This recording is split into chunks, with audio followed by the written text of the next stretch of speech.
ಒಮ್ಮೆ ಒಬ್ಬ ರಾಜ ತೀವ್ರ ಅನಾರೋಗ್ಯದಿಂದ ಬಳಲ್ತಾ ಇರ್ತಾನೆ. ಏನೇ ಚಿಕಿತ್ಸೆ ನೀಡಿದ್ರೂ ಕೂಡ ಪ್ರಯೋಜನವೇ ಆಗ್ತಿರ್ಲಿಲ್ಲ.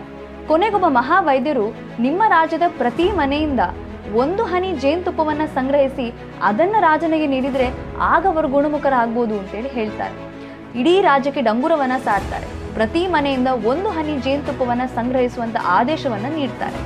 ಆದ್ರೆ ಆ ರಾಜ್ಯದ ಪ್ರಜೆಗಳೆಲ್ಲರೂ ತುಂಬಾ ಅಸಡ್ಡೆ ಮನೋಭಾವನೆಯಿಂದ ನಾನೊಬ್ಬ 1 ಹನಿ ಜೇನುತುಪ್ಪ ಹಾಕದಿದ್ರೆ ಏನ್ ಮಹಾ ವ್ಯತ್ಯಾಸ ಆಗ್ಲಿಕ್ಕಿದೆ ಅಂತೇಳಿ ಆಲೋಚನೆ ಮಾಡ್ತಾರೆ. ಈ ಮನೋಭಾವನೆ ಎಲ್ಲರಲ್ಲೂ ಇದ್ದ ಕಾರಣ ಯಾರು ಕೂಡ ಜೇನುತುಪ್ಪ ಹಾಕ್ಲಿಕ್ಕೆ ಮುಂದೆ ಬರುವುದಿಲ್ಲ. ಕೊನೆಯ ದಿನ ಇಟ್ಟಂತಹ ಮಡಿಕೆಯ ಮುಚ್ಚಳವನ್ನು ತೆಗೆದು ನೋಡಿದ್ರೆ ಅದರಲ್ಲಿ ಒಂದೇ 1 ಹನಿ ಜೇನುತುಪ್ಪ ಇರುವುದಿಲ್ಲ. ಸರಿಯಾದ ಸಮಯದಲ್ಲಿ ಚಿಕಿತ್ಸೆಯನ್ನು ನೀಡಲಿಕ್ಕಾಗದೆ ರಾಜನ ಸ್ಥಿತಿ ಇನ್ನೂ ಕೂಡ ಗಂಭೀರ ಆಗ್ತದೆ.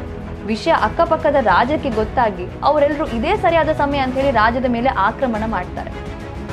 ಆಗ ಪ್ರಜೆಗಳಿಗೆ ತಮ್ಮ ತಪ್ಪಿನ ಅರಿವಾಗ್ತದೆ. ಎಲ್ಲಿಯಾದ್ರೂ ಅವತ್ತು ನಾವು 1 ಹನಿ ಜೇನುತುಪ್ಪವನ್ನ ಕೊಡ್ತಿದ್ರೆ ಇವತ್ತು ನಮ್ಗೆ ಪರಿಸ್ಥಿತಿ ಬರ್ತಿರ್ಲಿಲ್ಲ ಅಂತ ಹೇಳಿ ಪಶ್ಚಾತ್ತಾಪ ಆಗ್ತದೆ. ಅದೇ ರೀತಿ ಈ ಚುನಾವಣೆಯಲ್ಲಿ ನನ್ನ 1 ವೋಟಿಂದ ಏನು ಮಹಾ ವ್ಯತ್ಯಾಸ ಆಗ್ಲಿಕ್ಕಿದೆ ಅಂತ ಯೋಚನೆ ಮಾಡ್ತೀರಿ.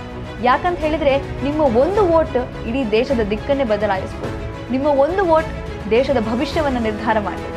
ದೇಶದ ಭವಿಷ್ಯ ಅಂತ ಹೇಳಿದ್ರೆ ನಿಮ್ಮೆಲ್ಲರ ಭವಿಷ್ಯ. ಆದ್ರಿಂದ ಎಲ್ಲರೂ ಕೂಡ ತಪ್ಪದೆ ವೋಟ್ ಹಾಕಿ. ಯಾಕಂತ ಹೇಳಿದ್ರೆ voting is not just A right, it is also our duty.